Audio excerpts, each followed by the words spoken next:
Let's go to Romans chapter 12, verse number 1 and 2. Beseech you, therefore, brethren, by the mercies of God, that you present your bodies a living sacrifice, holy, acceptable unto God, which is your reasonable service. And be not conformed to this world, but be you transformed by the renewing of your mind, that you may prove what is that good and acceptable and perfect will of God.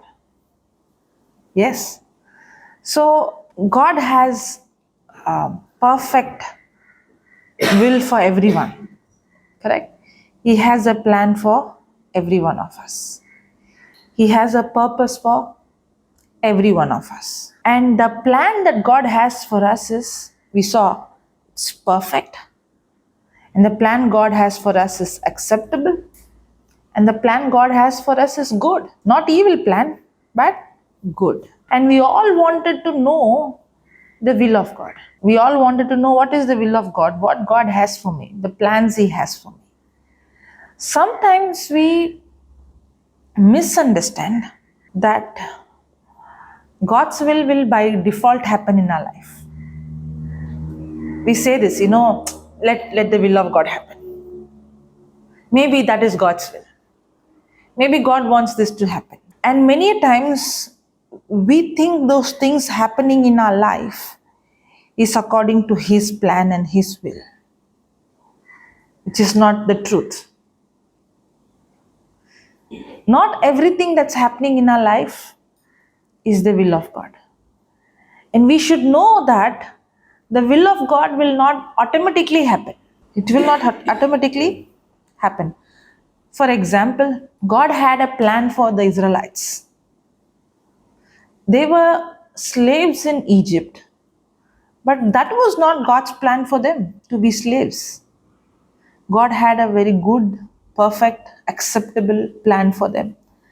And God said, I have given you houses you have not built, wells you have not dug, vineyards you have not planted, goods that you have not bought, a place that is filled with milk and honey. That is what God had for them. Now, do you think God was going to plan, or God already planned? Already planned. The land was already there. The milk and honey was already available. The houses was already built.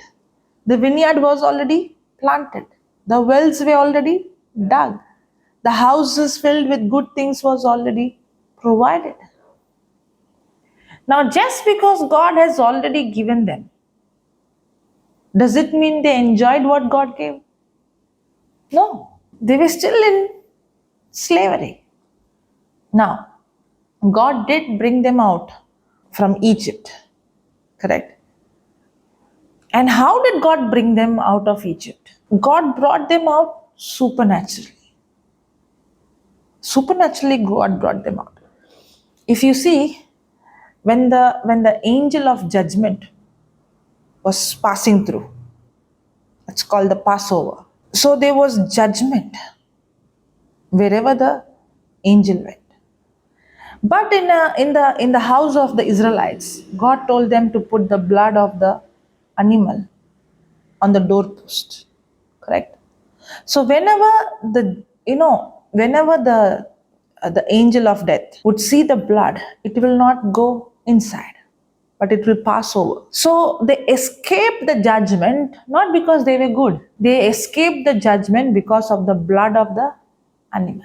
And that was actually a representation, a symbolic representation of the real sacrifice, that is Jesus Himself and His own blood.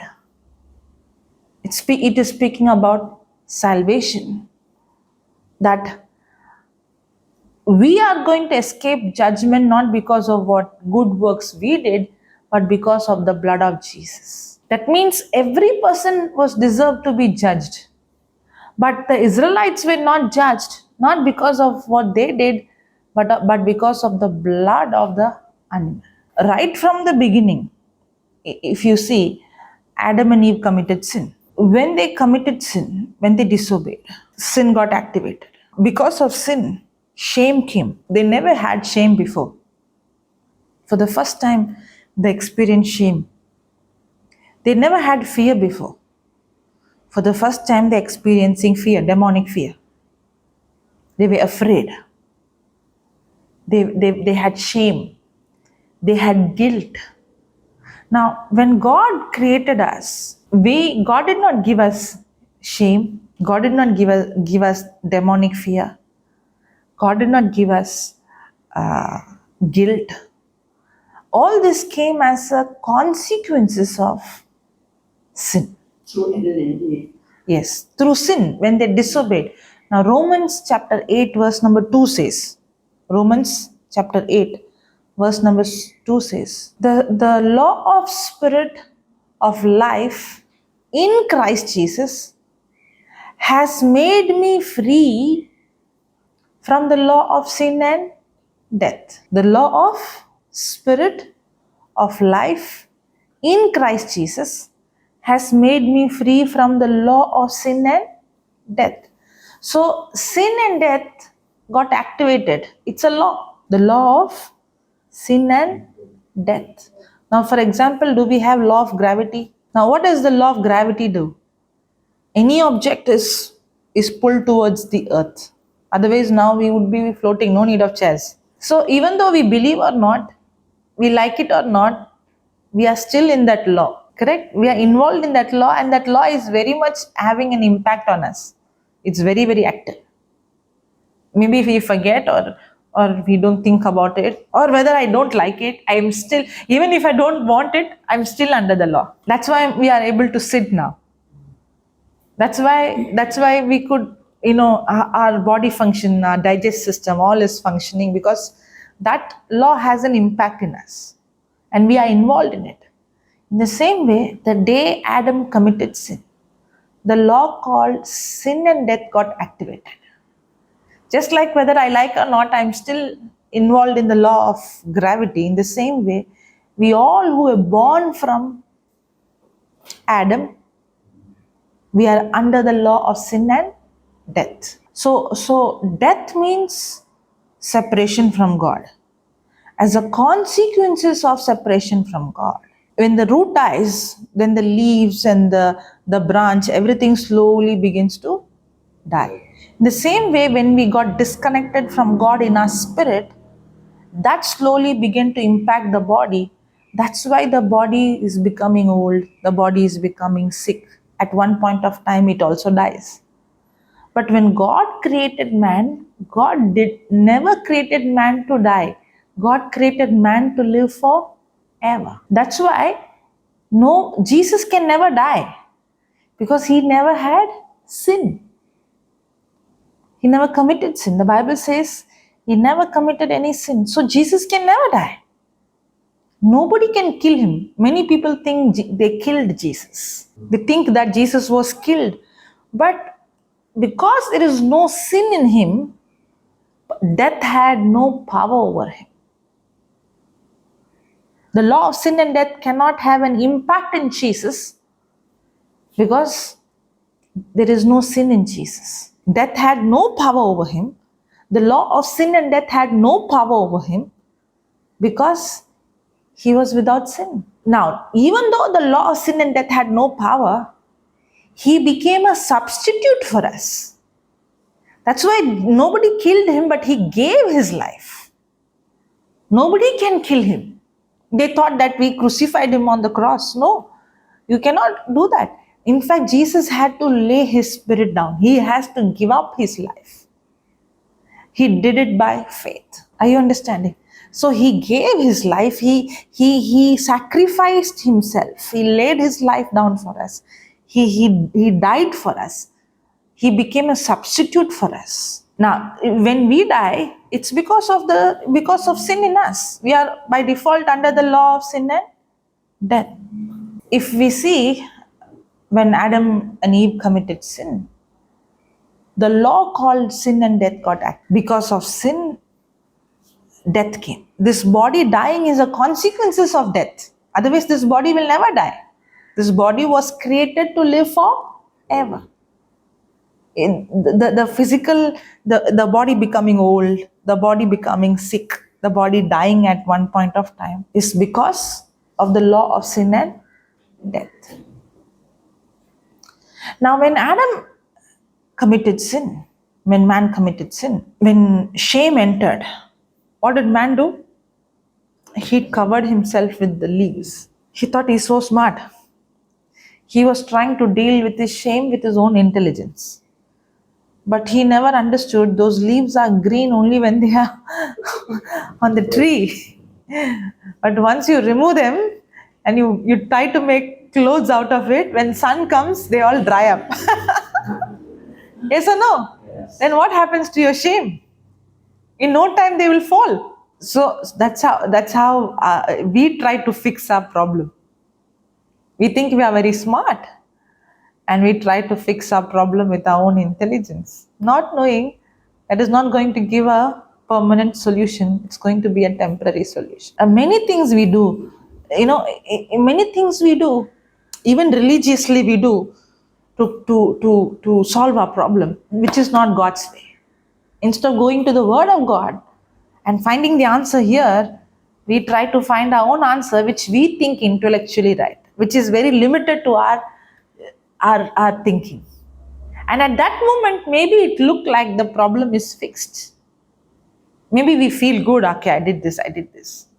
But actually that did not solve your problem. But then, what did God do? God, the Bible says, He clothed Adam and Eve with the skin of an animal. Now, many times we think, God was angry with Adam and Eve. But if you actually go and study, even after man's fall, even after Adam's disobedience, God is still with them. God is even involved in that dressing, in that shame. God did not just forsake them and, okay, I have nothing to do with you. No. He's constantly speaking to Adam and Eve. We think that, man committed sin, so God said, okay, go out. I have nothing to do with you. No. I see a loving God. Even when Cain committed murder, He's not saying, okay, you do whatever you want. No, He comes and speaks to Cain and He said, what are you doing, Cain? Do you know what is going to be the consequences of what you did? There is a curse that got activated, and because of what you did, the earth will not give you. Now, God is not cursing him, but God is speaking about the system, how it works. It is a curse, but that is how the system. God cannot violate the system. God cannot violate His word. If a person is jumping from the 10th floor and that is going to kill you, God cannot say, okay, I will stop the gravity for you. Don't worry. You jump. Will He say that? No, God cannot change the system. Then everything will go out of order. Correct? There is a system how God has created. And if you violate the system, there's going to be a consequences. But instead of we understanding that there is a system and everything works on the system, we immediately think why God is allowing. We don't understand God's character, God's kingdom, God's the physical world and the spiritual world works on a system. When Cain committed murder, God is not angry with him. But God's system is not to kill another human being. That is not how God created us. If you are going to go kill someone, do you think there is not going to be any consequences? You are hurting someone. You're destroying. You are actually destroying God's creation. God is love, and that killing someone it's against love. It's selfishness. And if I'm going to damage, then there's going to be a consequences. So God did not say, I hate you. God loves Cain. Even when he committed murder, God loves. But He cannot accept the wrong action, correct? Because there's going to be a consequences for the wrong action. But we fail to understand God's character Instead of seeing his loving heart, we look at him as a God who hates us, who's angry with us. No. He didn't. That's why the scripture says he doesn't hate the sinner, but he hates sin. He did not hate Cain, he hated the action. He hated that sin. Because that is damaging the whole human race. It's damaging the whole system. God wants the earth to be a place of love, not a place of hatred. And hatred has a bad consequences. And God clothes Adam and Eve with the skin of the animal, right? Now, if you see, before this incident, God gave all the plants, the trees, the fruits for man to have food, correct? That means the food that man was eating was only fruits and vegetables. Before that, there was no death of any animal. But when God clothed Adam and Eve with the animal skin, that means he had to kill an animal for the first time. Now God loves his creation, but then he chose to kill an animal. Why? Without killing an animal, the shame of Adam and Eve cannot be covered. If he had to clothe them, then the animal has to be killed. And that animal is representing Jesus himself. Because when the animal was killed, the animal would have said, did I disobey? Did I commit sin? I am innocent. Correct? There is life in the blood, no? Okay, yeah. Now, what is the animal saying? I am innocent. Then what is God saying? That's exactly what I want, your innocent blood. Because only the innocent blood can cover sin. But the problem is, because of man's disobedience, even that blood of the animal is corrupted. Everything, even this earth, the soil of the earth is corrupted because of man's disobedience. And that animal represents who? Jesus. If my shame has to be covered, then the innocent blood has to be shed. And that was the master plan God had for man. The plan of redemption, the plan of salvation. And the Bible says the Lamb of God was slain before the foundation of earth. That means even before God created Adam and Eve, God had a plan of salvation. Even before God created us, he saw himself as a sacrifice. Because when God created man, if I would have been God, I would have created man differently. If I was God, that's why I'm not God. He is God. I would have created bunch of human beings who will think the way I want to think, who will do things the way I want to do. I would have created them very good. No choice, no option. They should only think good things. They only have to do good things. In another way, I would have not given them any freedom to choose. I would have made the choosing. Yes or no? Yeah. Yes or no? Yeah. So there is no chance for error. There is no chance for them to disobey. But that's why I'm not God, I said, right? But God doesn't do that because he is God. And he is a good God. Even angels, he had given them the freedom to choose. That's why they rebelled. There is a will that was given to them. Otherwise, they would have never rebelled, right? If he would have not given the freedom, they would have not rebelled. They would have only be doing what God has told them to do. But I see God's nature. He gives us the freedom to choose.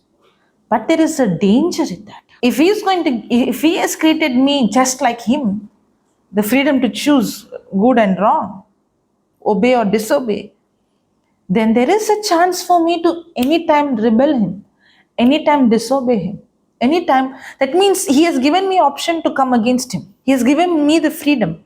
But if he has given me the freedom, I can abuse the freedom. That is dangerous. And if I abuse the freedom, then there is a consequences for that abuse. which is also dangerous. God's mind is beyond our mind. So he knew if he's going to give us freedom, there's going to be a consequences of that freedom. But then in his master plan, he came with a solution of that problem before he created us. And that solution is salvation. So if he is going to give freedom, then there is a risk. There is going to be a danger. Because now I can rebel him. I can disobey him. And if I disobey him and rebel him, I'm going to put myself in danger eternally. But then to escape me from that, he already had a plan of salvation.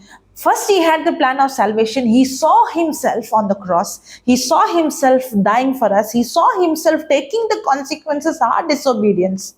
And then he created us. And that speaks volumes of his nature. I think, this should be prayer, how Paul prayed, Lord, help me to understand the depth and the height and the width, because his love has dimension. I think we miss it because we study the word as a theory. But when we begin to study the word of God as a person, then I begin to ponder, Lord, one thing is very challenging for me to understand your love. Because I believe we are going to live for eternity. That means, when I say eternity, that means there is no end. But eternity will not be enough for me to discover his love. In eternity, I will be learning and discovering. I feel like this world, the life which we live, is only a glimpse of what we are going to have in eternity.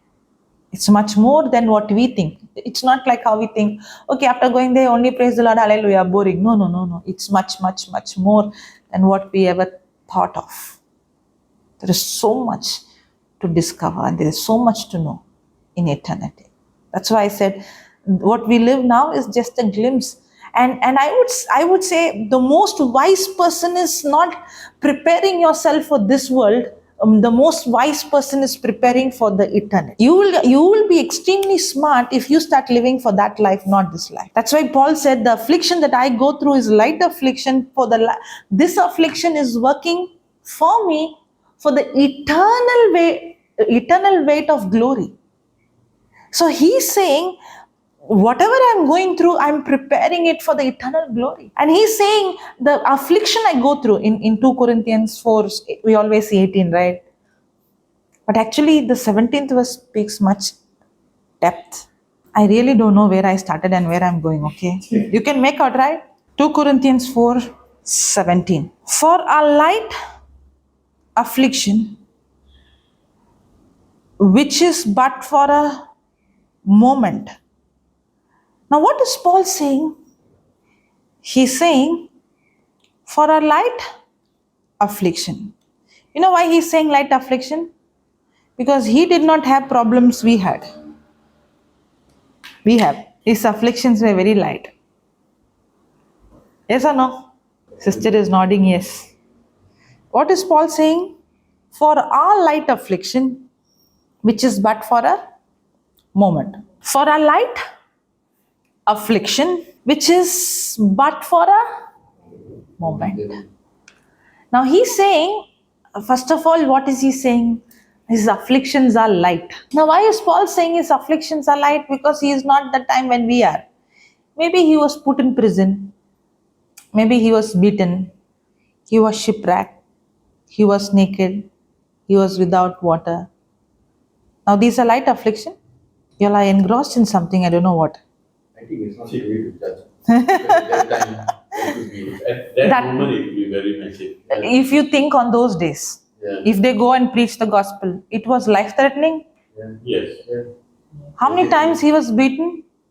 How many times he was put in prison? Do you think they had like us all facilities? They had transport, they had all technical electricity. I don't know, maybe electricity, I don't know. Was life easy like us? Did they have missions like us? Did they have technology like us? Did they have electricity like us? Did they have equipments like us? Life is so easy for us, right? You put it in, you put the switch on, you put the button on, and things works for us, correct? There was no legislation to make things stable. Yeah. Was life very easy? In spite of being life was so tough, he's beaten. And do you think at that time the punishment was like we have human rights and all those things, right? You cannot punish people like this. You cannot. On those days, how was the punishment in the prison? Cruel. Yes. And the Romans are well known for punishing in cruelty. And every time you see Paul and Silas in the prison singing and praising, chained, bleeding, beaten, with rods, and they were tormented. They were bit by snake, they went into shipwreck, they were without food, they were left naked, they were beaten. They were not answerable. Yeah, but what is Paul saying? Light affliction. Nowadays, people are like, I'm stressed. What happened? You're stressed.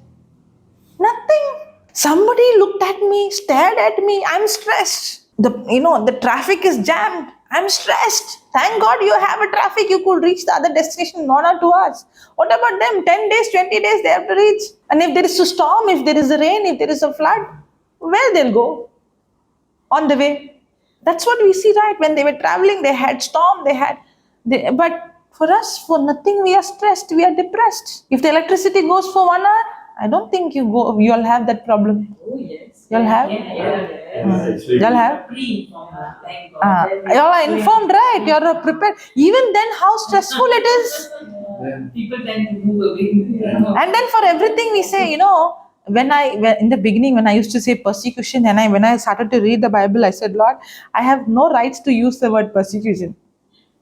What we have is not persecution. And what is Paul saying? Light affliction. And what is he saying? This light affliction is for a moment. It's for a moment. Now, it doesn't mean that he had only few seconds problem or few minutes problem. What does he mean by moment? He is so focused on eternity. Eternity is not after death. Actually, eternal life is a life with Christ that we begin now. But he is so focused on the life that he has received with Christ, living forever with him in intimacy. The life that he lives in this world, for him it's just a moment. People live in this world as if we are going to live for 1,000 years. Actually, in the Bible, when I see 800 years, 900 years in the Old Testament, when I see people living, I used to think, how did they live for so many years? No, 70, 80 years, 90 years, or 100 years, or maximum 120 years. We live as if we will never die. We live as if, the way we run to job, the way we earn, the way we get married, the way we save money, the way we build house, not realizing that this life is only for a moment. That's why the Bible says, instead of you saving riches in this world, you have to save riches in heaven. I have to live in kingdom mindset. I have to have the mindset of kingdom. I have to have a mindset of kingdom. What I do now should impact eternity. If I am having that mindset, whatever I'm doing today, now what I'm studying today, the people I'm meeting today, the problem I'm solving should impact me eternally. If I have that mindset, then every other affliction I go through is only for a moment. It doesn't matter. If we have that kind of mindset, our life will be awesome. Those things which was irritating us will never irritate us anymore. Those things that was bothering us will not bother us anymore. Because we have hope, and we have blessed hope.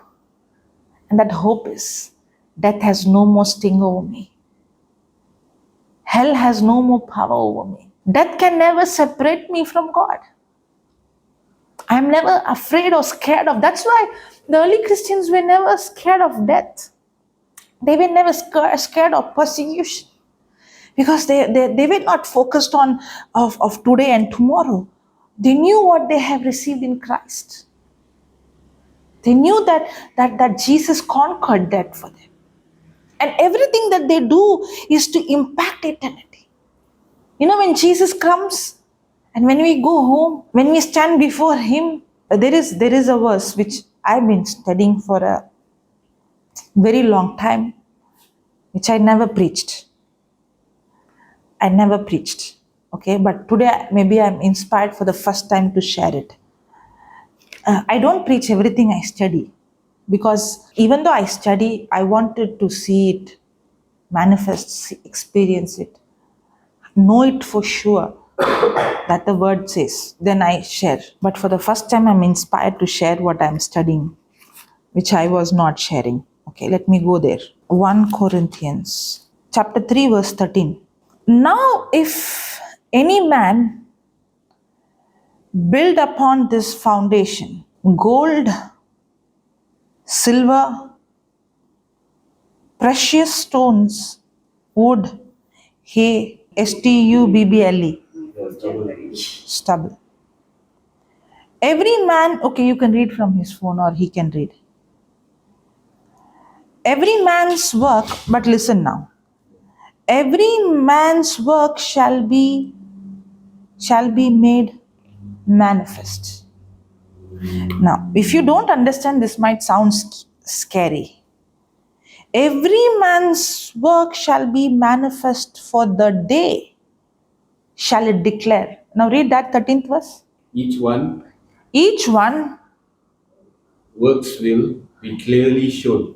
Each one's work will be clearly shown For what it is. for what it is. For the day. Okay, I'll read. Each one's work will be clearly shown for what it is, for the day of judgment will disclose it. Each one's work will be clearly shown for what it is, for the day of judgment will disclose. Do you know every one of our works will be disclosed on the day of judgment? Now, it can be challenging. I'm under grace. Everything I do, whatever I did is being nailed on the cross, and my past is wiped away. Then what is that? Will be disclosed on the day of judgment. We thought that on the day of judgment is only for those who have not accepted Christ or whose sins is not forgiven. But the scripture says, each one's work will be clearly shown for what it is, for the day of judgment will disclose it. That means we do many things. We do even good things. But do we do what God has called us to do? God has a plan for everyone. God has a will for everyone. Yes. There are many things that we do, we think is good because the world has said it's good. But is it really the will of God? No. I am doing many things with my own effort without the grace of God. I am doing many things with my own flesh, which is good, but with my own flesh without the Holy Spirit. Now, each one's work. Now, this is not speaking about my own ability work or my good works or I did this. This is speaking about the works which I did not with my self-righteousness, the works which I did not do with my self-effort, the works that I did not do with my own, but it is speaking about me discovering the will of God, what He had for me, and doing what He called me to do with His power, where I don't take the credit. Lord, I'm not the one who did, you did. For example, opening the blind eyes. Do you think I can open the blind eyes? No, but I see the blind eyes opening. Now, when I see the blind eyes opening, I'm doing what God has called me to do, where I don't take the credit. That is the good work the Bible speaks. And now if you see, but if anyone built, for no one can lay a foundation other than the one which is already laid, which is Jesus Christ. The foundation is what? Jesus Christ. Means everything I do in my life is not because of what I did, but because of what Jesus Christ did for me on the cross. So the works I do is not what I did with my self-ability.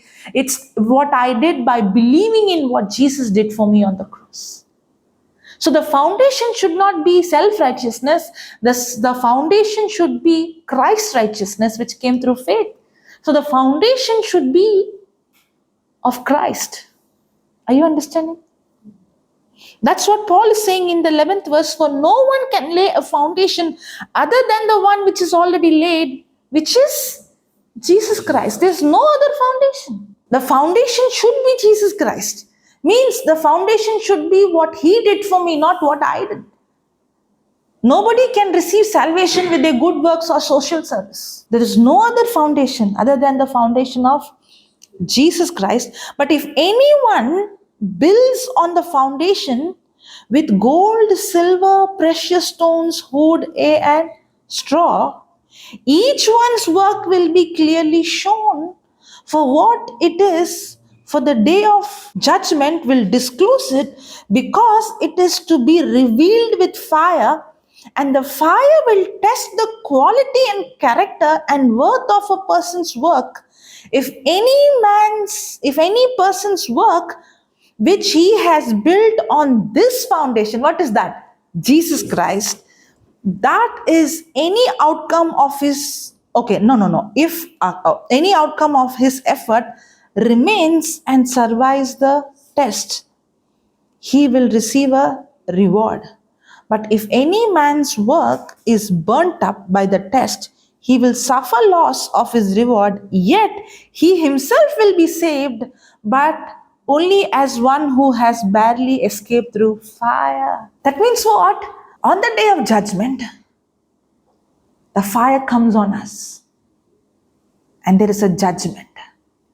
In that judgment, everything that I did, which is even good, but that is not what God had for me, will be burnt. That's why on the judgment day, everything that we did will be revealed.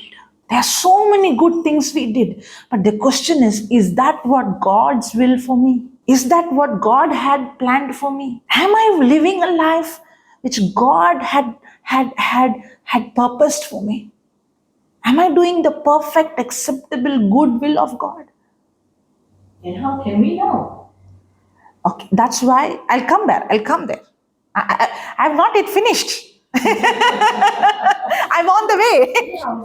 It will not come to pass by itself. That's why the Bible says, seek you His kingdom and His righteousness first, and all these things shall be added unto you. That's why the Bible says, do not be conformed to this world, but you be transformed by the renewing of your mind. That's why the scripture says, do not allow this book of this law to depart your mouth, but meditate on it day and night, and do according to all that is written in it, so that you will make your way prosperous and successful. But the problem is, I don't want to live my life this way because I want to be acceptable by the world system. I want to please the world. I want to please the world system, and I want to live a life that is pleasing in the world. Because if I live this, for example, Mother Mary, if she has to be accepted by the world, she could have never had Jesus in a womb. You know why? Because if a virgin is going to be pregnant, then she's going to be an outcast. She has to be stoned to death. But she chose to go against the world system. Am I ready to go against the world system? I'm scared. I'm not like Mother Mary. I say I love Mother Mary, but I don't want to learn from her. I don't want to be like her, bold. Even if the world is going to call me bad, I will still do what the word says.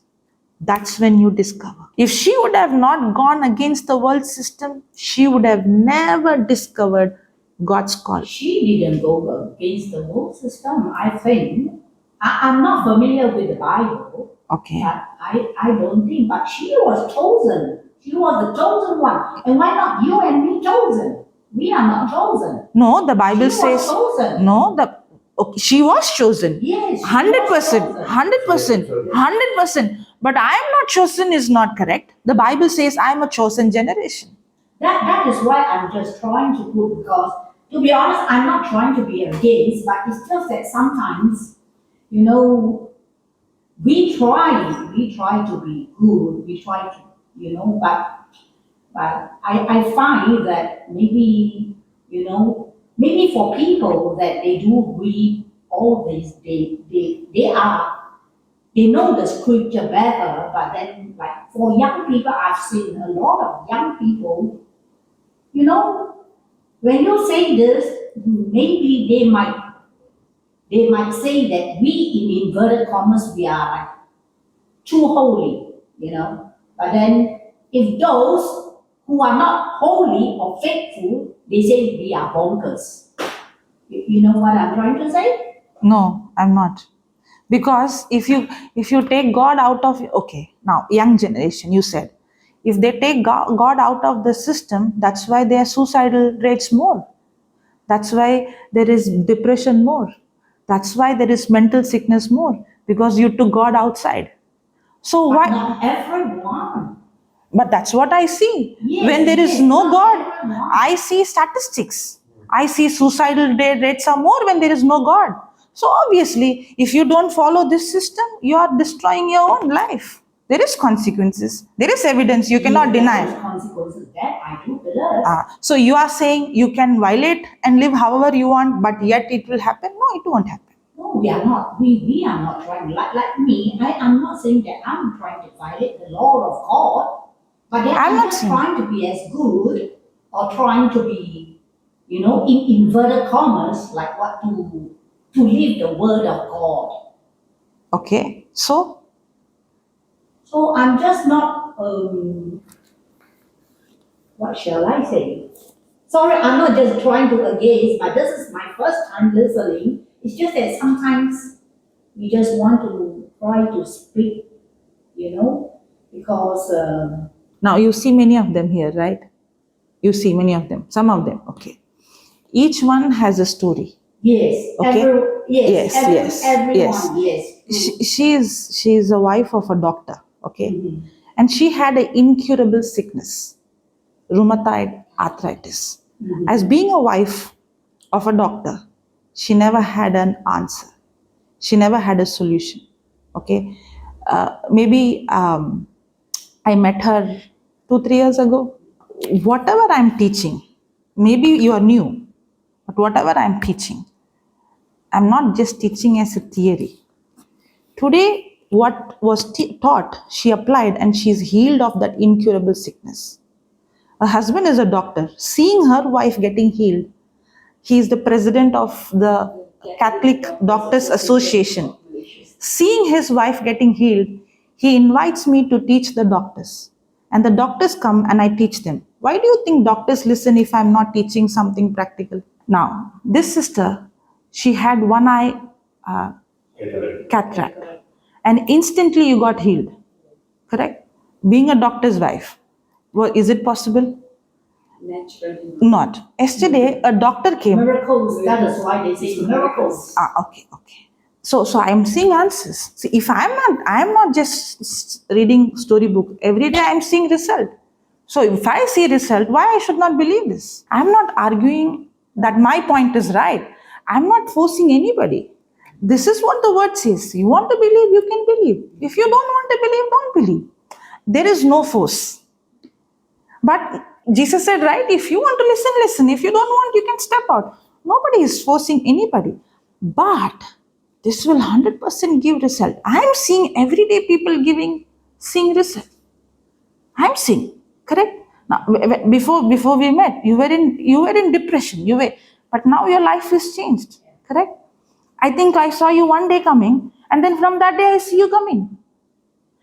Because this word will work 100%. That's why Jesus said, you are supposed to be the light of this world. When people are living in darkness and when people are sinking, the only hope comes from the living word. But Jesus is not going to force. I'm not forcing. Who am I to force? Who am I to say, this is correct, you have to do? This is what the word says. You want to believe, you believe. You want to agree, you agree. If you don't want to agree, you can live the way you want to live. There is no force at all. No, it's not that we just want to find the right, as we are aging. We just, we have so much time, And we are trying to find the right way. That is why sometimes there's answers in our mind. I speak through my mind, you see. So I'm not trying, don't get me wrong that I'm trying to get like against what you Yeah. are trying to tell me. Yeah. It's just that But the Bible says we have to believe from our heart, not from the mind. The Bible says that. Now, everything I'm speaking from the scripture. The Bible says to be carnally minded is death, but to be spiritually minded is life and peace. Romans 8:4, 5, 6 says that. I'm going by what the word of God says. We are of this world, but we are not in this world. The Bible says that. We are not supposed to live according to the world standard, but we are supposed to renew our mind. I'm not supposed to think from my mind, I'm supposed to think from my heart. That's what the Word of God says. That's what Jesus did. So I have a choice whether I'm going to go by this system or I'm going to go by the world system. And as such, we That's why it's our job now to preach the truth and proclaim God's system. And as we go, the science shows a lot of missionary. I would say science is not contradicting. Yeah, Science is never contradicting. correct. Science actually, if a person really goes into science, it has to appreciate the creation. It has to appreciate the creation. When we go in spiritual life, That's why it's very easy for me to talk to a doctor. You know why? The doctor actually understands when he begins to see the anatomy of man. This is mind blowing. There is a creator. There is a creator. You cannot deny it. And he is beyond my understanding. God is always giving us, blessing us with grace and mercy. Yeah. But when we have, we create our own blocking stones. One of it is unforgiveness. It always comes and plays in our minds. Yeah. What people are thinking, what I have done, my expectation. Where is people's get? I mean, these are human beings. We have a lot of things. But when we go to God with the Word of God, and when we listen, hearing by hearing, when that words stay in our heart, our way of seeing is different. We see graces, we see mercies of God, and we open up, surrender ourselves. It is not easy because It's not only not easy, it's impossible. impossible. The temptations With our own strength. Yes, correct. When we learn, we study the Word of God, we have the wisdom of God to make us always lean on the Holy Spirit's guidance. What things which makes like a mountain, eventually we don't see the mountain. We know there's an answer. Just lean on God's word. It takes. I've been in the Word of God for 3 years. Every second, every minute, temptation comes, pushing you to the end. But you fall back. You pull yourself back. It's you. I mean, yes, you. As I say, it's not you. The wisdom of God with Holy Spirit will never let you go astray. Forgiveness is a word, but it can rip you out from your soul. So when we open up, when we ask, when we see what Jesus have done to us, who are we to hold things in our heart? That's what is my learning journey. The reason why I'm not able to forgive is because I have not experienced God's forgiveness. I'm angry with someone because how dare you do this to me? And I think I have every right to be angry with you, not realizing unforgiveness is a demonic spirit. If I say, you did this to me and you deserve my anger, you deserve punishment, what about the sin I did? I deserve punishment. And what I did is much bigger to Jesus than what you did to me. Yeah. It's not a theory. But when I begin to understand how much I am forgiven, that's why Jesus gives the example of the king forgiving the servant. But the servant was not able to forgive somebody with, the less. Yeah. So the key of forgiving someone is first of all understanding the price Jesus paid for me on the cross. Yeah. Yeah, continue. Ultimately, when forgiveness is also not meant in what somebody have done to me. In many matters, small characters like impatient, we being how do I say, seeing the obstacles and challenges. All that will change when we seek forgiveness, forgiving people who have hurt us, and also opening our heart when we stop like murmuring, self characters, the people say as negative characters, murmuring, and words, one is word, but the thought and mind is totally different what we say. All that the Holy Spirit will show you. You will hear how do I say, voices. That is called freedom. Okay, now the world says you live your life how you want to live. You drink, you have relationship with anybody, you have sex with anybody, you party, you take drugs. The world will call that as freedom. Okay, then but it is deception. It's deception. You know why? For the younger son, the prodigal son, the world was saying, "Come on, yeah, it's boring in the father's house. Go out, enjoy, have fun, drink how much you can, take drugs how much you can, sleep with whom you want to sleep, have fun, enjoy. Life is short. Enjoy." Now, what is the devil telling? That's freedom. Now the prodigal son is also thinking, yeah, that's freedom. I can live with anybody. I can have what I can have pleasure. But then when he went out, he did have pleasure. He did have his drugs and he did have his life. He did go and sleep with whom he wanted to. He did live that life. But then he realized, he thought it's freedom, but he's enslaved. He's a slave. He's slave here. He's depressed. He's going through sleeplessness. He's bitter. He's angry. He's hurt. He's rejected.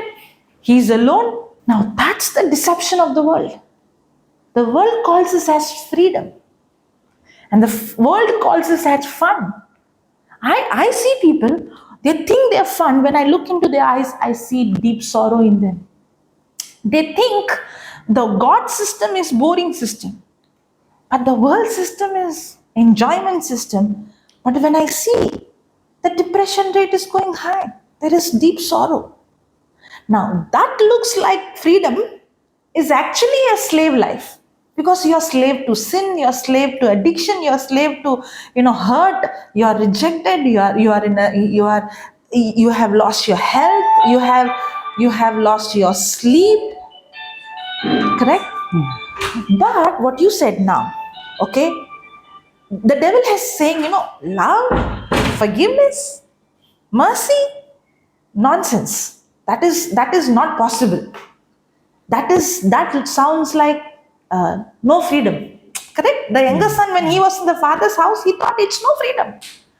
But actually, that is real freedom. You know what is real freedom? Real freedom is to be led by the Holy Spirit. When you're led by the Holy Spirit, you said right, hearing the voice of God, where He speaks to you and He tells you it's okay. And He speaks to you, and that love of God begins to flow. He teaches you to show mercy. He teaches you to forgive. He teaches you to rejoice.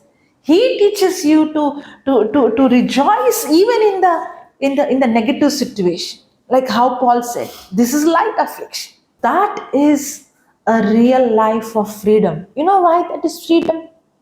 You have such peace in your heart that the world has not given. You have such joy in your heart. The world was telling, this drug will give you joy. This relationship will give you joy. But actually that did not give me joy. That gave me depression. That did not give me freedom. That put me in slavery. That put me in bondage. But when I began to lay down, when I started with Romans 12:1, I said about offering our bodies as living sacrifice. When we hear that word, we think, oh, that is, I don't want to live a life of sacrifice. I want to live a life of freedom. But real freedom comes from living a life of sacrifice. when I lay down my life for Christ and allow the Holy Spirit to take over, and when I begin to hear the voice of God, and when the Spirit of God begins to show my path, that's when I experience real freedom. That is why what Baran was saying, that you overcome your obstacle, then only slowly you will know how to let go of everything. Then, if not, we were thinking that is like what you mentioned, that freedom.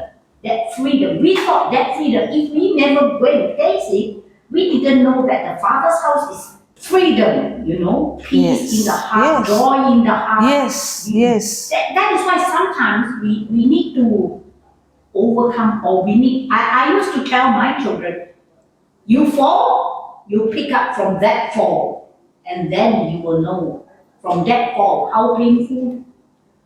Like what, when we hate someone, then when we find something different, then we only know how to forgive. So we need to taste it before. We have to taste it. We have to experience it. Yes. We have to encounter it. Yes. That's why we want an encounter with God. We want an experience with Him. For example, the woman who was caught up in adultery, what gave her the power to overcome that adultery? Because she had a taste, she had an encounter with Jesus, where she began to experience the love of Jesus. Yes, that is why I was saying the encounter, like what you were saying. She had rheumatoid arthritis. I had it too, But doctors even says that for my whole life I can't walk, or I can walk is with crutch. But like what you say, praise the Lord, I can still walk. Yes. Yes, that's why we need to taste it. It's not that, those days we were thinking that we are high and mighty, we have what we want, or we can have what we want. We had a bad fall, we pick up from there. That's why we have a God who loves us, and He wants us to have an encounter with Him. That is why I say, if you ask me from the Bible's reading, very sorry, I always say I'm a sinful lady. I don't read Bible, to be honest, and I don't know how to quote from the Bible, So I always believe in like testimonies, testimonies, and we share Experiences. Yes. My husband is also a deacon, So to be honest with him, I always had, conflict when he was telling me. He caught everything from the Bible and he says, you mustn't do this, you mustn't do that, you must this, you must that, And that's one day when we had the bishop and deacons conference, I put up my hand. To be honest with you, among the deacons, I'm the most outspoken. I speak from my mind. So I say, what he, as a deacon, he do what his way, but God is very great. Each and every individual have their different way, and each and every individual, they have their calls, and that call is you and God. You and God are different. Me and God are different. So I say we don't insist that we do this and we do that. Exactly. That's why there is always, when in our center, okay, we used to have rehab for the drug addicts and alcoholics. We don't put them in, not now, before we don't put them in lock. If you don't like, you can step out. Who's forcing you to sit? Yeah. And you are going to suffer later on. It's not that, Yeah. So nobody is forced. Freedom now, but later you will be in. Yes, nobody is forcing anybody. Yes. So that's why Jesus also said, you want to get up and walk out. Who's forcing you? Nobody is forcing. But Jesus did not stop preaching. See, my job is to speak the truth, because the Bible says I am supposed to go to the ends of the world and proclaim. But I'm not supposed to force anybody, but I have to proclaim. Accepting and rejecting is everybody's choice. Everybody has the freedom to choose. Even in my own house, when I started, when I began to try to change people in the house, and the Lord said, do you think I changed people in this world? No. I died for every single person in this planet Earth. in spite of knowing many will reject what I did. Did I force anybody? And he asked me a question, who are you to force anybody? I stopped and I said, Lord, I'm sorry. I'm not supposed to, I'm supposed to give freedom. For example, I give freedom to you, you give freedom. You have the choice to do what you want to do. And I have the choice to do what I have to do. That's when I stopped speaking in my house. I stopped telling them, anything. And I started only doing what the word says. I began to change. But I did not allow them to change my life. Nor did I change their life. I want to live my life according to this word. You don't come against that. If the word says so, I'm going to do that. But at the same time, I will not interfere in your life. I respect your choice Yes, because God respects my choice. Yes, but I'm not saying that you are not doing the right thing. But to be honest, I appreciate that what you are preaching now is you are bringing me deeper into the Word of God. Praise God. Amen. Yes. Amen. Praise God. That is what I'm just trying. Sometimes we need to communicate. Yes. We need to communicate and we need to have, maybe from our little talks and testimonies. Yes. You can just Yes, that's what we are doing. in other class, you can just pick it up. Yes. 100%. You have a very good heart. That's what No. you have. See, you have. You do have. You do have. That's why you're not a person to just accept anything and everything. I always say, Until and I speak unless my mind. That is unless you're convinced, you're not going to agree. Otherwise, I'm going to believe everything and everything. I'm going to accept everything and everything. I was like you. Just because my mother said, my father said, my grandmother said, I will never accept. Today I am preaching because I experienced. I'm not preaching because, if I was a big failure, I failed in every class. They sent me out of school. They said, this girl doesn't know to read and write. I was a big zero. My weakness became my plus point. I never passed in any class. I failed in my school. My IQ was below average. They said I have learning disability. They said that I can't read and write like other children. I come from there. You know why I was seeking God? Because I was a zero. If I would have been smart, I would have never, yes. I would have depended on my strength. Because I was a zero, I started to seek Him.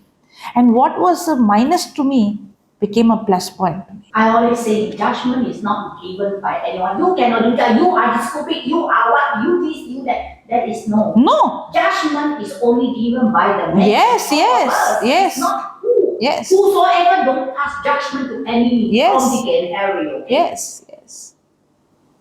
Who am I to judge? That's why I said, I am not based on what I did. Today, if I am accepted by Jesus, it's not because of what I did. It's not my holiness. The Bible says that very clearly. There are two kinds of righteousness. One righteousness is, I did this. So I have right standing with God. The other righteousness is, Lord, I failed miserably. The woman who was caught up in adultery, she failed miserably. The tax collector failed miserably. Yes. What is the man who climbed on the tree? Zacchaeus. He failed miserably. And what I see, Jesus encountering people who are failure, who failed, who are called the outcast. The Samaritan woman, she had 5 men and she's living with the 6th man. I see every person Jesus meet are imperfect people, sinners. They were outcast, they were rejected. They called you a prostitute, you're a tax collector, you are this, you are that. But they received the eternal life. Jesus said, the water I give you is eternal life. When you drink this water, you will not thirst again. He did not say, you're a sinner. Samaritan woman, you lived with 5 men. Now you're living the 6th man, you go to hell. Did he say that? No. He said, you were searching men after men. There was a thirst in you, and none of those men could satisfy that thirst in you. But I will give you a drink which you drink. That will quench your thirst. In another way, I am trying to live my life with my own ability. And then I fall again and again, searching, but that real water comes from Him. Jesus never come to condemn us. But Jesus came to give me life, life in abundance. And that's called eternal life. And eternal life is a relationship with Jesus. Jesus did not come with a stick to punish me.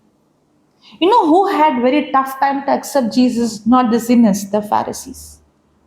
You know who are the Pharisees? The Pharisees are those who knew the scripture cover to cover. The Pharisees know the word, but they failed to understand the scripture. They thought, if I do all these things, then I'm qualified. No.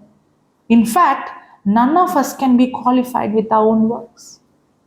That's why Jesus said, I did not come in search of the good, I came in the search of the sinner. In fact, every person in this world is a sinner. There's no one good. The Bible says everyone has committed sin and everybody has gone astray. We want to live holy, but I don't have the power to live holy. I shouldn't say holy. I should say we try to be Good. more perfect. But we don't have the power to be good. Definitely. That's why we need a Messiah. See, the Samaritan woman wanted to live a good life, but she was having one relationship after another relationship. The woman who was caught up in adultery, she wanted to live a good life. The man the Zacchaeus, he wanted to live a good life, but then money was controlling his life. See, the thing is, we all wanted to do good, be good, but we cannot with our own ability. That's why we need the Messiah. That's why we need Jesus. That's why we need the Savior. I cannot save myself. If I could save myself, if I could live holy by myself, if I could be good by myself, then why do I need Jesus? Why do I need the blood of Jesus? Why do I need forgiveness? Because I cannot live good. Because I cannot live holy. That's why I need the blood of Jesus to cleanse me. That's why I need the Holy Spirit to help me. That's why Jesus did not come to condemn me, but He has come to help me, to save me. That's why He is my Savior. Why He has come to save me? Because I cannot save myself. I need Him. If I'm good, then I don't need Him. I can live good. But I cannot live good. I cannot be holy. I cannot do what He has called me to do. I need Him. That's why Paul says, I'm strong when I'm weak. Because when I'm weak is when I realize I need Him the most. That is why what I was saying, you need to follow. And when you pick up from your fall. That is why you are strong. But actually you're not strong. I am strong because His strength. In my own, I am not strong. Yeah. But His strength is revealed in my weakness. That's why I told you, my weakness became my plus. If I would have not been a zero, I would have depended on my strength. But now I'm living a life of constant dependency. A constant dependency. Because I realize I'm weak in my own. But Jesus is the strength of my life. And now I'm living a life, not with my own ability, with His ability. That's why I experience such joy. I always say this. I'm experiencing heaven on earth. Not because I'm perfect. Not because I'm good. Not because I don't make mistakes. Not because I don't fall. But because of Jesus in my life.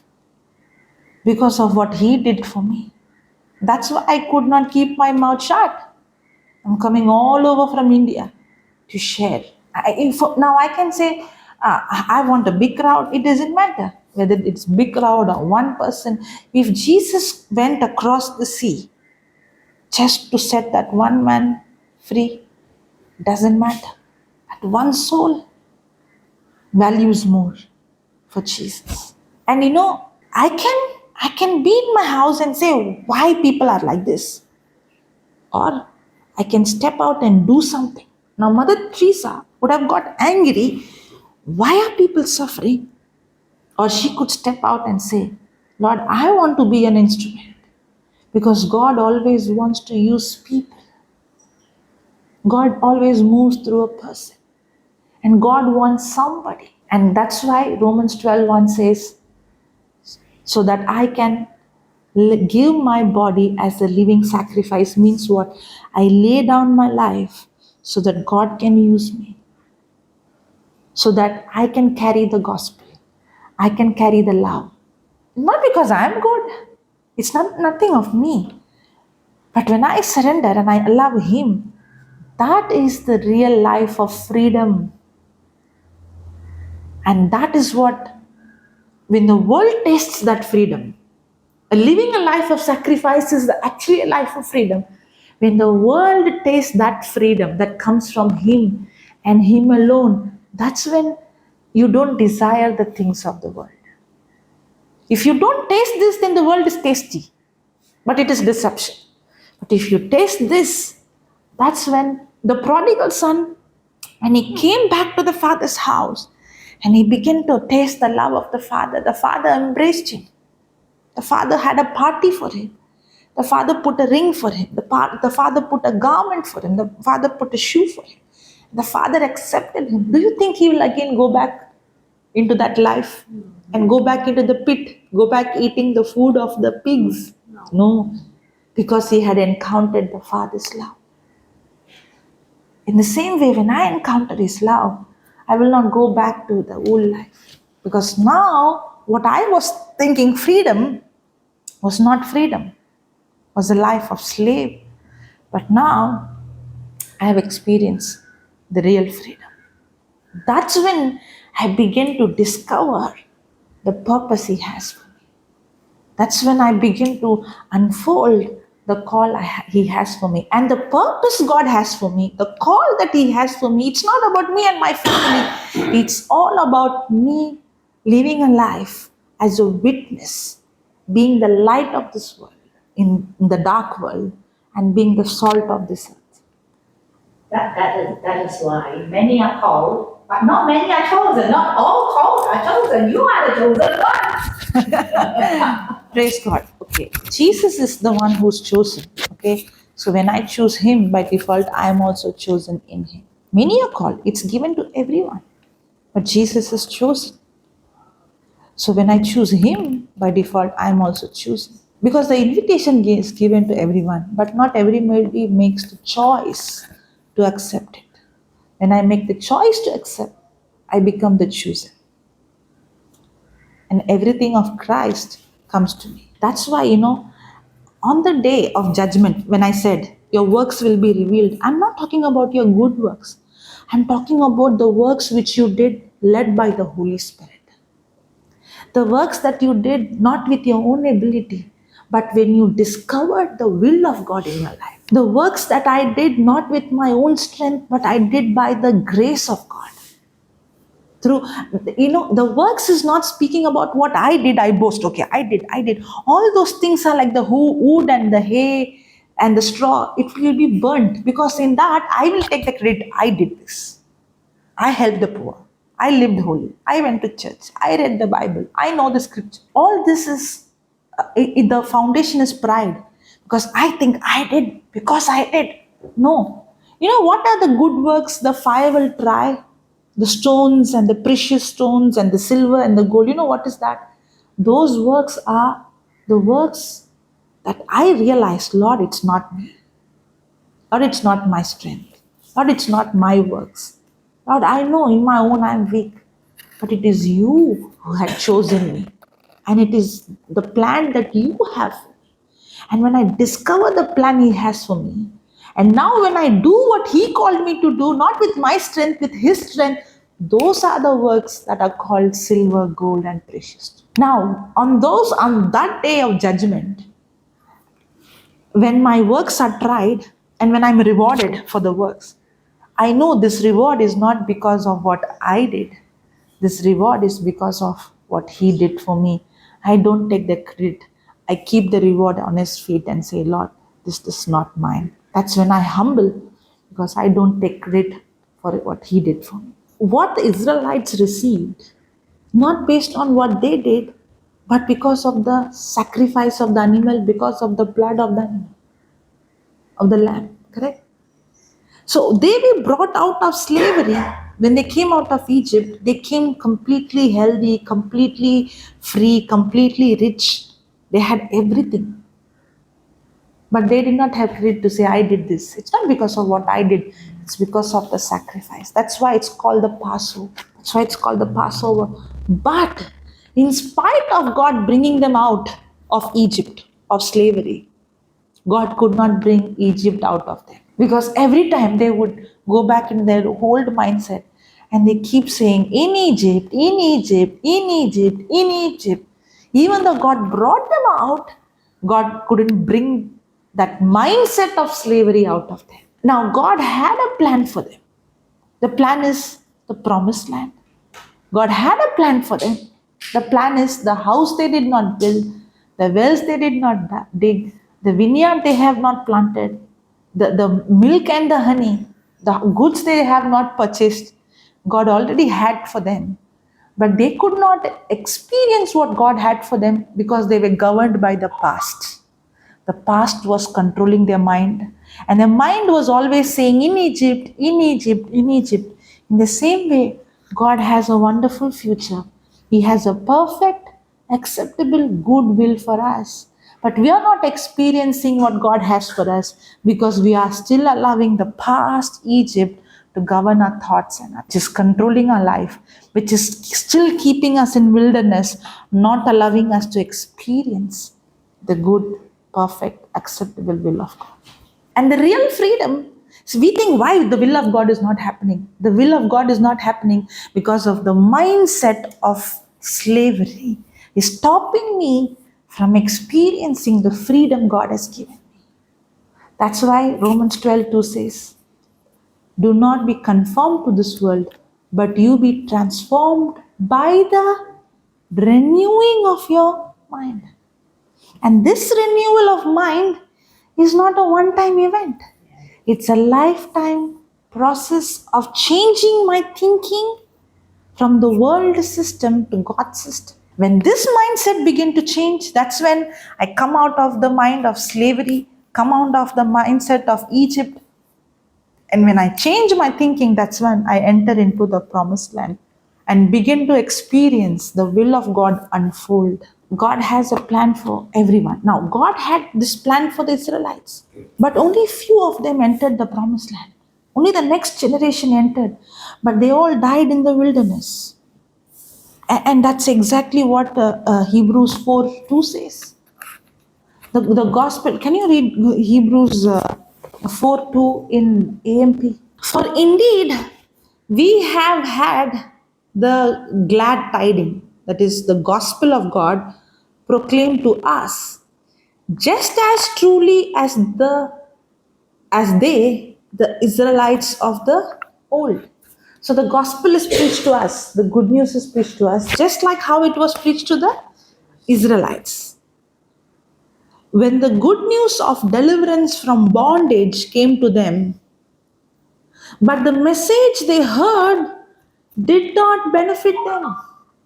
They heard the message that God had a good plan for them. They heard the message that God had given them the promised land. They heard the message that God has them. They heard that God has houses they have not built, vineyards they have not planted, wells they have not dug, the house full of goods they have not purchased. They heard the message that God has a perfect will for them, acceptable, good will for them. They heard it. But the good news of deliverance from bondage came to them, but the message they heard did not benefit them because it was not mixed with faith, with the leaning of their entire personality on God in absolute trust and confidence in His power, wisdom, and goodness. By those who heard it, neither were they united in faith with the ones Joshua and Caleb, who heard, did believe. So the gospel was preached to them, God's will was revealed to them, but they did not benefit it. Just because the will of God is revealed to us doesn't mean it will benefit us. There is something I have to do from my side. And that something is not talking about what I do. It's speaking about me believing in what Jesus did for me. The Israelites had to renew their mind, change their thinking from the mindset of slavery, from the mindset of bondage, and renew their mind and believe in what God has done for them. Not allowing the past to rule them, but allowing what the Messiah did for them, not because of what they did, but because of the blood of the animal. Actually, the whole Israelites speaks about the salvation in a shadow. The animal sacrifice, the blood speaks about Jesus. They coming out of God, bringing them out of Egypt speaks about the salvation we receive. But they entering into promised land speaks about we experiencing the grace given to us, which I don't deserve. Correct? Mercy is God not giving me what I deserve. So the Israelites received mercy. How? God did not give them what they deserve because of the blood of the animal. That is mercy. But even though they received mercy, they did not see the grace manifest. Why? They did not experience the honey and the milk. Why? Even though they received mercy, they still were in unbelief. Their minds were not renewed. Even though God brought them out of slavery, they still remained in wilderness. They did not experience the grace of God because they did not mix their faith to what was given to them. Can you see the whole plan of salvation in that? Can you see the shadow of what we have now is represented there? Amazingly. That's God's master plan. Praise you, Jesus. God has promised and has given us. For us, human, to realize, to open our hearts and to trust with faith. As you said, but as I said, it's a lifelong learning process. Because the worldly things are happening in front of our eyes. And for us, it's everyday exercise to go back to the Bible and do the imagination. What we want to see, and what has God promised to us. Like when we say our children ourselves, thank you, Jesus, we have the mind of Christ and tongue of the teacher. When we say the mind of Christ, the whole habits, characters, everything is covered when you say mind of Christ. But how we put in practice. And when we are in the Word, when we know what we're doing is wrong also, human, we want to do, that's why no, it's not right. It's not by our own strength. The Holy Spirit will tell. Just a small sharing. Last month, my son, because I'm going to the government for his medication and seeing the doctor. First time they asked him to take a blood test. You have to put your Sorry. mic. First time they asked me to take a blood test, and I went without my daughter or my husband. And knowing government hospital, the what do you call it? The place they take the blood is one corner. And knowing I'm bringing my son, I was very skeptical. Even going to the room because he had never taken draw blood. Jab's okay, vaccine is okay, but this is drawing blood. So how I'm going to handle him?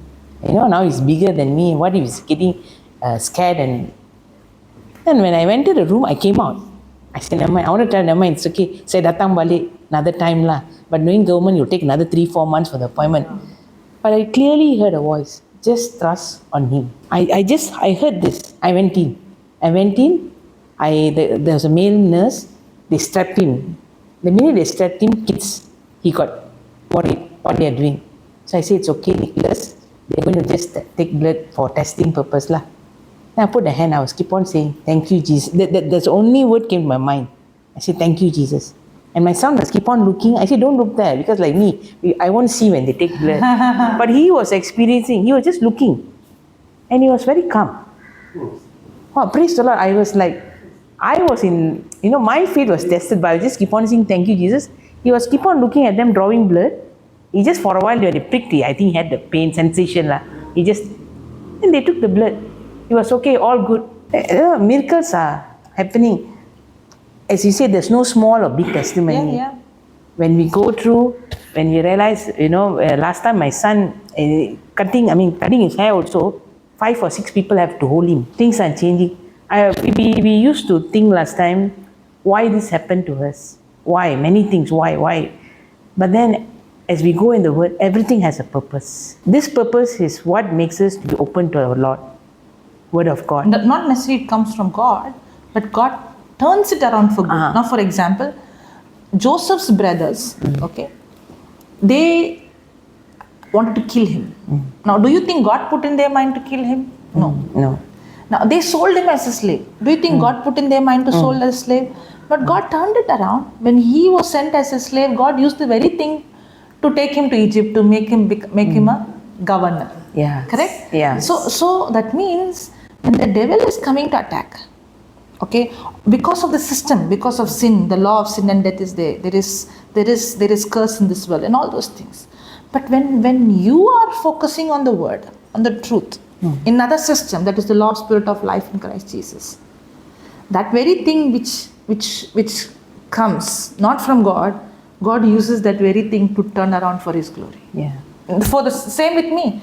Now my weakness did not come from God. God did not want me to struggle with reading and writing. God did not create me like that. But that did not come from God. I was weak, I was zero, I failed every class. But what was weakness which did not come from Him? When I came to Him, that turned around, that itself became a testimony. That very scar became my star. Now that is what is giving hope to many hopeless. But doesn't mean God gave that. But God used it. The very thing which the enemy used, that's how God works. The very thing which enemy used, God will use to lift you. The very thing the devil used to strike you, God will use that only to bring His glory. That's His mastermind. That's His mastermind. That's how He works. He will not bring something else. He will use the very strategy of the devil and he will turn that. And the devil will think, why did I do that? And next time the devil has to think twice. Because every time I plan, it's taking her more higher. Yeah. Taking him more higher. That's what happened to Joseph. Every time the devil attacked, first time through his brothers. But if he would have got angry, then it's gone. The devil won. But he responded with love. Next time the master's wife accused, he responded with love. The very thing took him for promotion. Now next time when the devil attacks, he should think, if I attack next time, this would be some other promotion. But if I don't use God's system, and if I get into it, then he won. That's why it's a battle. The battle is, am I going to fight my way or I'm going to fight God's way? I have to fight. I should fight. The Bible says the violent takes the kingdom by force. I have to fight. There is a fight. But this fight is not my way fight, not the flesh fight, not with my strength, but taking the weapons that God has given. And in this weapon, I experience rest. Yeah. I'm not restless. Yes. I experience peace. Yes. I'm not anxious. Because I know I'm not using my ability, but His ability. That shows us to trust in God, no Yeah. matter how He's still God. And the devil is still a devil, So whatever tricks the devil comes or do, well, God is still the Yes, greatest. that's why the book of James says, consider it all joy when you go through trials. Trials will surely come, but in the midst of the trial, I can have joy. Praise God. In the name of the Father, Son, Holy Spirit. Amen. Thank you, Jesus. Thank you, Holy Spirit. Thank you, Lord. Little louder. Thank you, Lord, for revealing your great plans for us. Thank you for reminding us that in life we have to do your will. And as we go about this journey of discovery, our focus should be on you. No matter what distracts us, we should be mindful of the fact that you went to the cross for us, you paid a great price for us, and by your grace, today we are completely set free. Lord, as we face the storms and challenges of life, teach us, Holy Spirit, to look on you for guidance. Not but what we see in the world, not but our senses and emotions, but rather through your word. Thank you, Lord, that you're a good God. Your love and mercy surpasses our understanding. And in all that we face, We are more than conquerors in you. Thank you for teaching us to soar like the eagle in you. Thank you for journeying with us, holding our hands. You've been our daddy, step by step, nurturing, guiding, loving, and keeping us so close. Thank you for the privilege of calling you Abba Father. Thank you for your blood. Thank you for your finished works. Thank you for just being who you are to us. Thank you, thank you, thank you. We love you, Lord. We adore you. Thank you for your immense love. Thank you, Jesus. Thank you, Holy Spirit. Thank you, Jesus. Thank you, Abba Father. This we pray in Jesus' mighty name. Amen.